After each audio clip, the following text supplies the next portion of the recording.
Torre.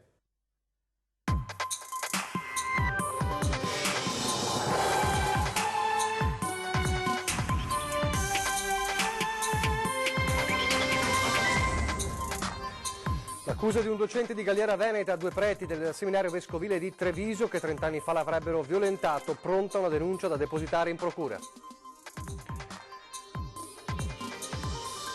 3 vittime in poche ore sulle strade del Veneto, un 70enne esce di strada con la Ferrari e muore sulla Transpolesana nel Veronese, ad Alleghe un 79enne colpito da malore si schianta sul muro di un albergo, a Pieve di Cadore una donna in bici travolta da un furgone.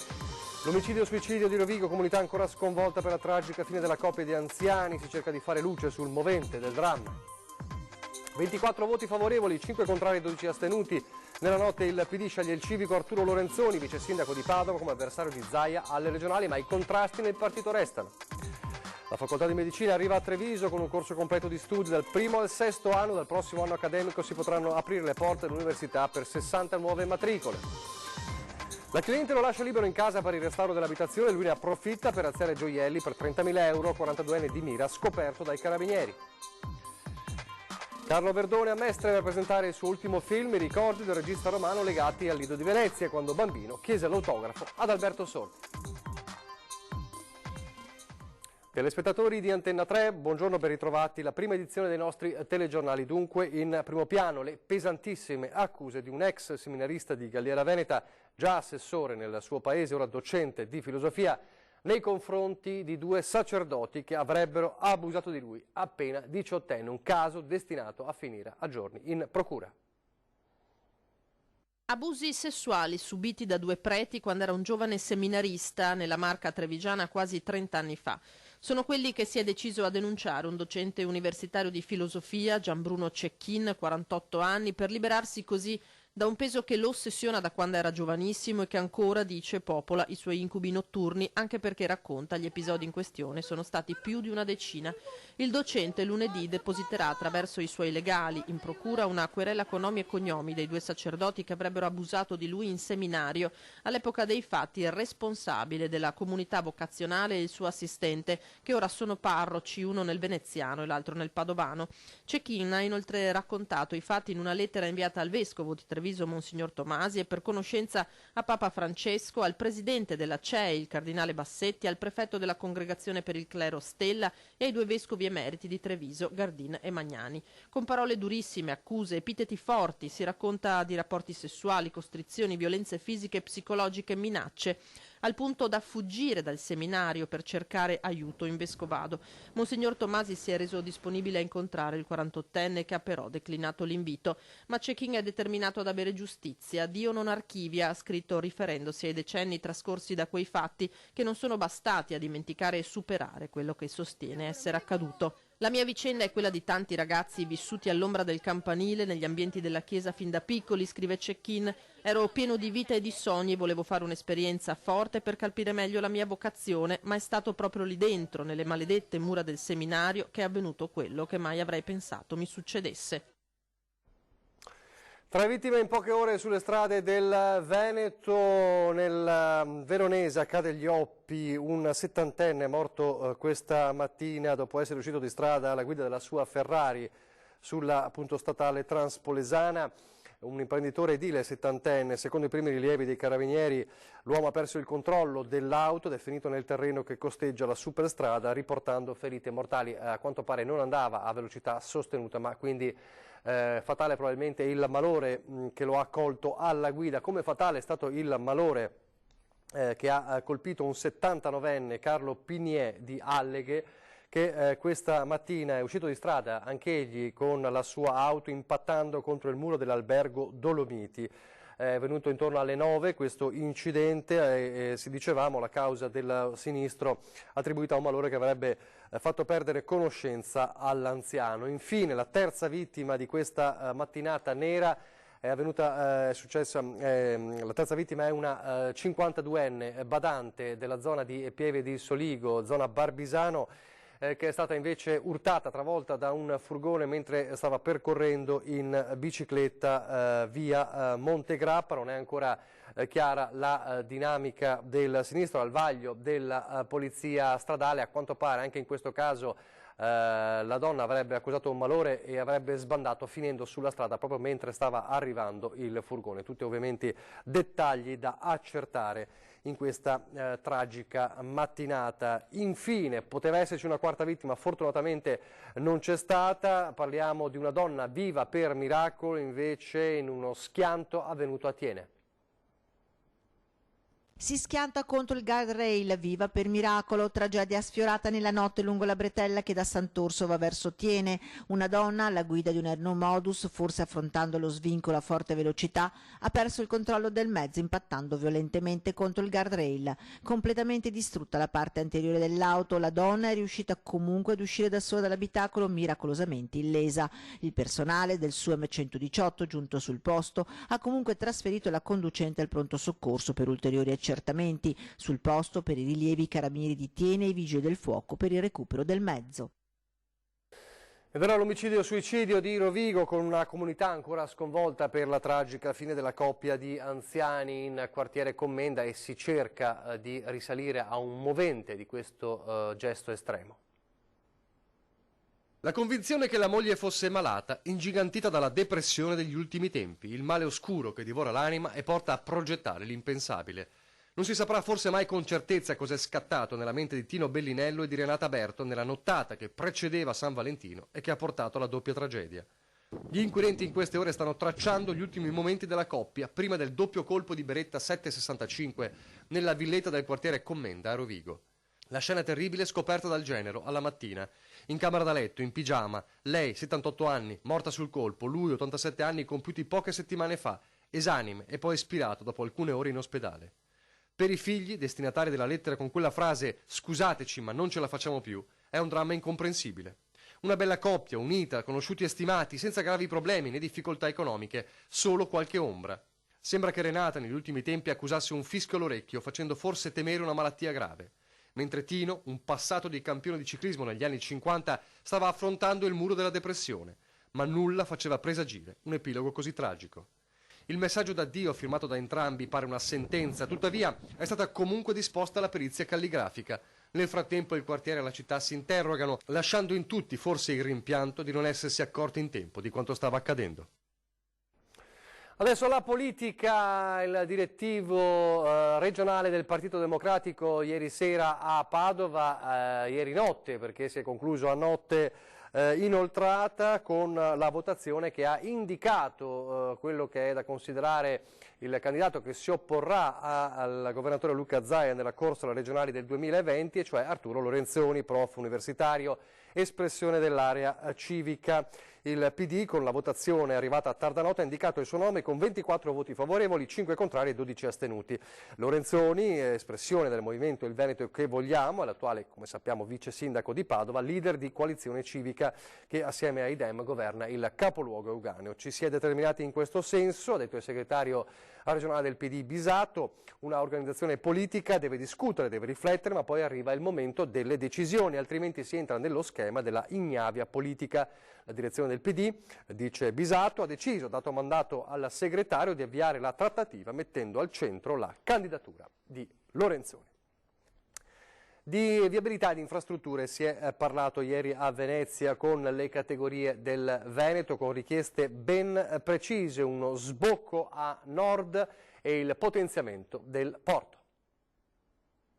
Serve ragionare dell'accesso a mare al Veneto e quindi il porto di Venezia, e serve ragionare dell'accesso all'Europa e quindi dal nostro punto di vista il prolungamento dell'A27 verso l'Austria e la Germania. Non possiamo certamente continuare a viaggiare su strade che sono ferme ancora a una progettazione di 70 anni fa. L'economia veneta del futuro e il suo export dipenderanno sempre di più dalle infrastrutture, per questo sbocco a nord, leggi anche prolungamento dell'A27 e potenziamento del porto di Venezia sono una priorità. Da qui il messaggio di Unioncamere del Veneto e CISL a Regione, Governo e Bruxelles perché la nuova programmazione tenga in considerazione il nord-est, territorio che rischia di perdere competitività rispetto al centro dell'Europa, ma anche all'asse lombardo-emiliano e al Brennero. Ci sono dei transiti molto importanti verso il Brennero, quindi il 70% della produzione italiana passa da quella parte lì, ma di quel 70% il Veneto ha un ruolo fondamentale, il Veneto contribuisce per il 13%.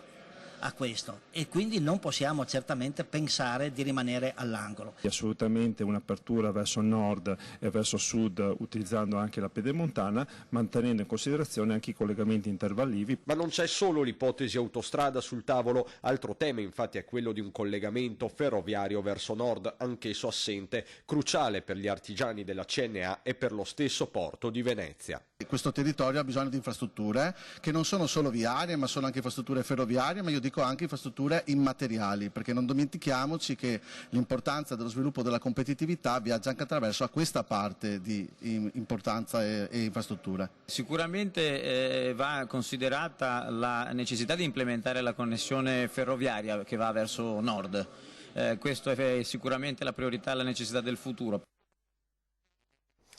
A Treviso adesso, dove dal prossimo anno accademico 60 nuove matricole potranno laurearsi in medicina.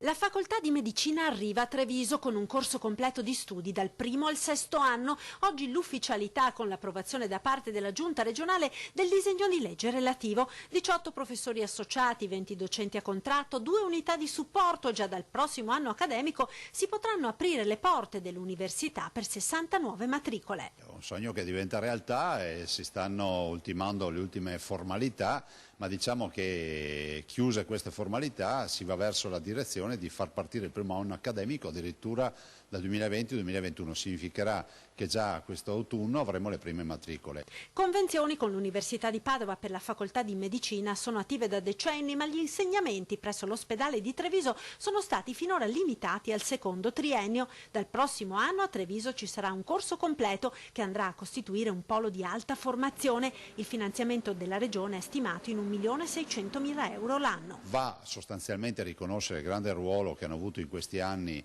ovviamente la presenza delle cliniche universitarie su Treviso, il grande ruolo dei professionisti, dei medici ospedalieri, di tutta la macchina del Cafoncello e quindi della sanità trevigiana, che va poi a integrarsi con quello che è l'Accademia, l'Università di Padova. Le aule per accogliere gli studenti verranno ospitate nella costruenda Cittadella della Salute, dove verranno realizzate 4 aule da 100 posti e 5 aule da 60. Nell'attesa della realizzazione della Cittadella, gli studenti potranno seguire le lezioni al Cafoncello e negli spazi messi a disposizione dai medici di famiglia e dalla Banca dei Tessuti. È bene ricordare che i 60 posti non vengono sottratti a Padova, ma sono oltre a quelli di Padova, in un momento nel quale mancano 56.000 medici in Italia, dei quali 1.300 in Veneto, quindi formare più medici aiuta sicuramente la sanità.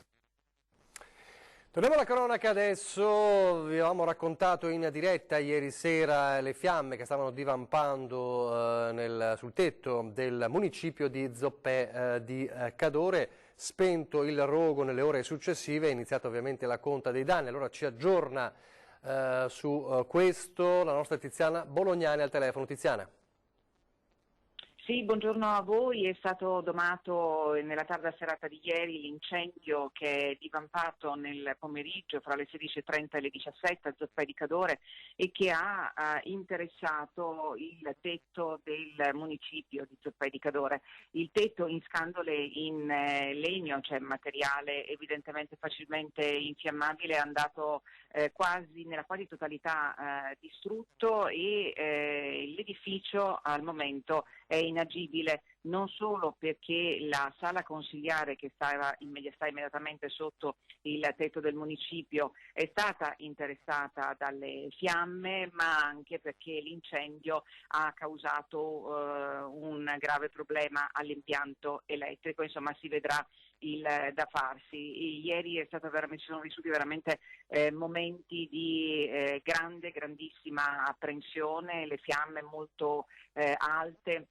Come vi avevamo fatto vedere dalle immagini, si sono praticamente impossessate del tetto del manufatto che si trova vicino alle case di Zoppè di Cadore. I vigili del fuoco sono intervenuti davvero in forze, 18 uomini effettivi con tutte le attrezzature del caso, le autopompe, un'autoscala, un carro aria, ma prima dell'intervento dei vigili del fuoco effettivi erano stati i vigili del fuoco volontari della zona a intervenire immediatamente per evitare il peggio. Ieri vi parlavamo dell'importanza storica di quell'edificio, che al suo interno contiene le opere dei pittori dell'impressionismo Fiorenzo Tomea e Masi Simonetti. Solo uno dei 5 quadri ha riportato danni alla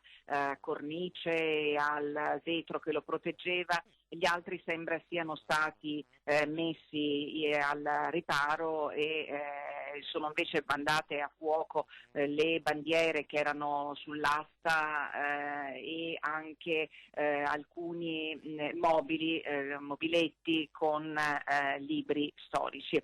Per il momento è tutto e naturalmente gli aggiornamenti nel telegiornale di questa sera a voi. Grazie Tiziana Bolognani. A Mira adesso nel veneziano con Filippo Fois per raccontarci di un artigiano decisamente infedele. Filippo. Sì, buongiorno. Dunque i carabinieri della stazione di Vigonovo hanno denunciato per furto aggravato un artigiano di 42 anni. L'uomo è un incensurato di Mira ed è accusato di aver rubato gioielli ad una donna di Fossò per un valore che è stato calcolato attorno ai 30.000 euro. I fatti si sono svolti durante dei lavori che l'artigiano svolgeva nell'abitazione della donna. Siamo nel gennaio scorso e approfittando della fiducia della padrona di casa che gli aveva addirittura consegnato le chiavi, l'uomo è accusato di averle rubato una ventina di oggetti preziosi tra orologi, collane e anelli che erano riposti in una scatola nella camera da letto. L'attività poi dei carabinieri ha consentito di recuperare quasi totalmente la refurtiva che è stata rinvenuta in diversi compro-oro di Dolo e di Mira, ad eccezione di alcuni gioielli che però purtroppo erano stati già fusi. Sempre nella disponibilità dell'artigiano è stato anche rinvenuto un diamante del valore di circa 15.000 euro che in precedenza era incastonato su un anello. Con questo per ora da Venezia è tutto, vi restituiamo la linea. Grazie Filippo Fois, noi andiamo in pubblicità per qualche istante.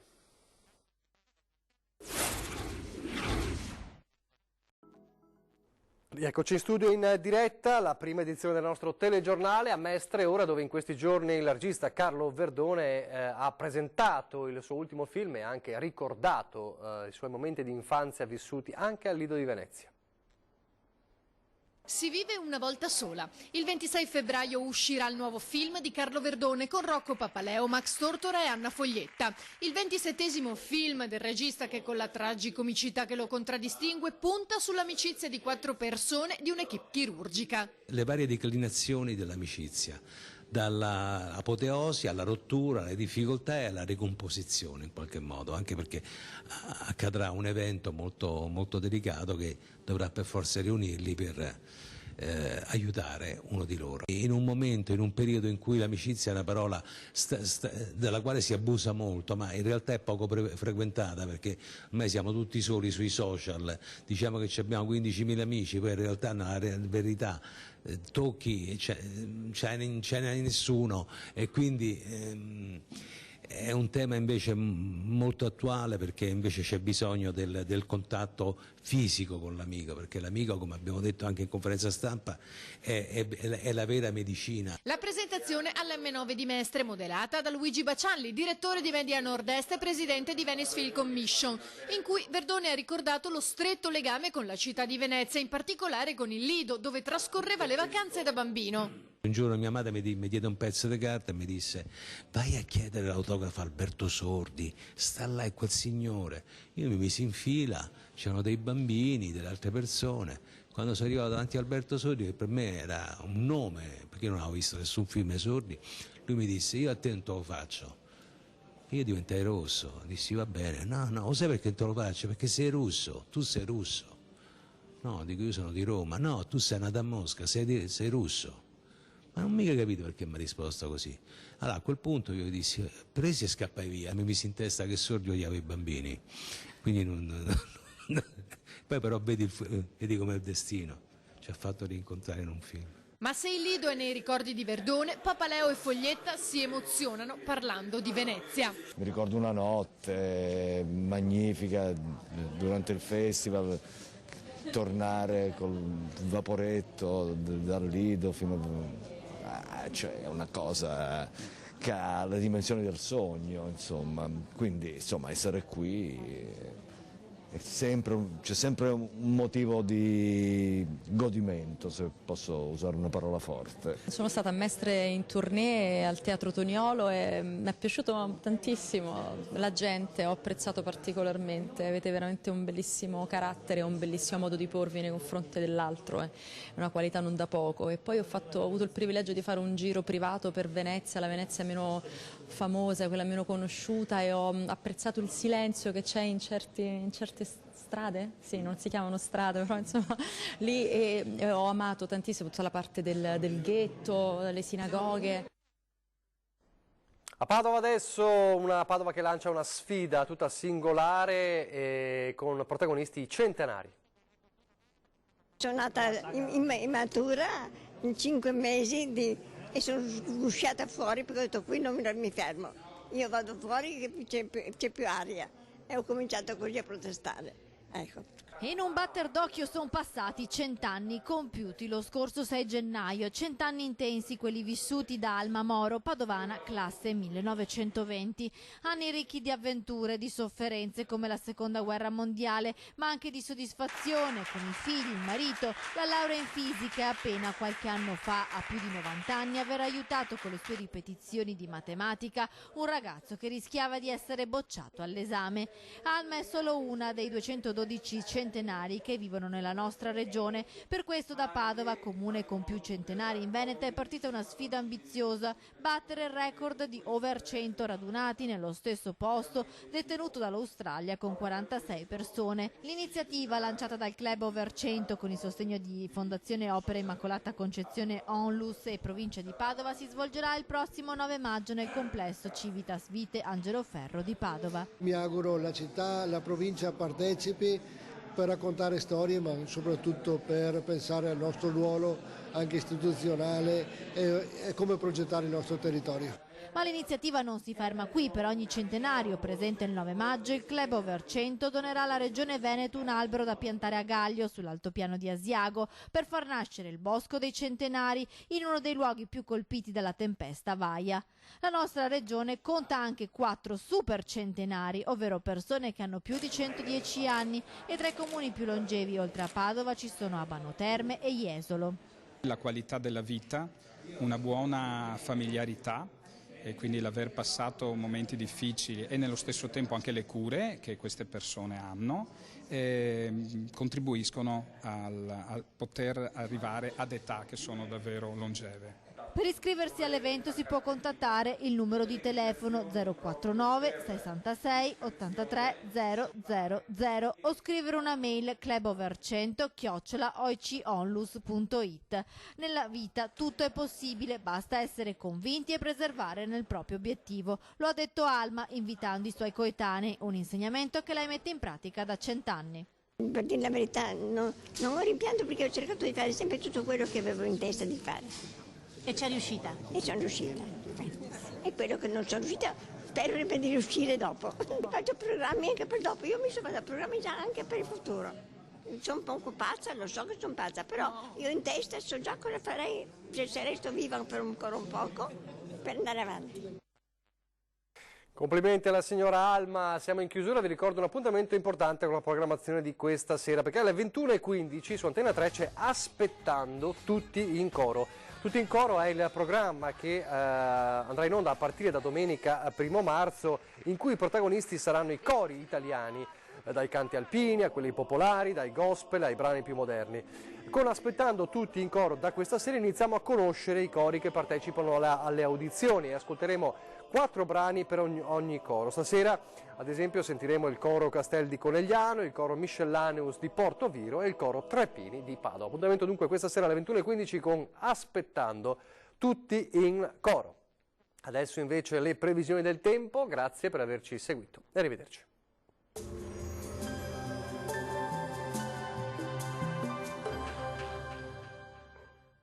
Bentrovati al meteo. Non cambia la situazione sul nostro territorio, il tempo risulterà sempre stabile. Vediamo insieme il dettaglio di sabato 15 febbraio. Sul Veneto avremo un ampio soleggiamento con cielo al massimo poco nuvoloso, non sono attese piogge. Sarà possibile solamente dalla sera la formazione di qualche nebbia in pianura. Temperature minime tra -2 e 3 gradi, massime invece fino a 14 gradi all'incirca. Situazione simile anche sul Friuli Venezia Giulia, sole prevalente, tuttavia con qualche addensamento ma innocuo sulle zone costiere. Temperature minime fino a 6 gradi, massime invece sui 12 gradi circa. Uno sguardo infine al Trentino Alto Adige, dove anche qui sarà bel tempo con cielo al massimo velato. Vediamo anche le temperature minime fino a -3 gradi, massime sui 12 gradi. Dal meteo di Antenna 3 per ora è tutto, grazie per l'attenzione e arrivederci.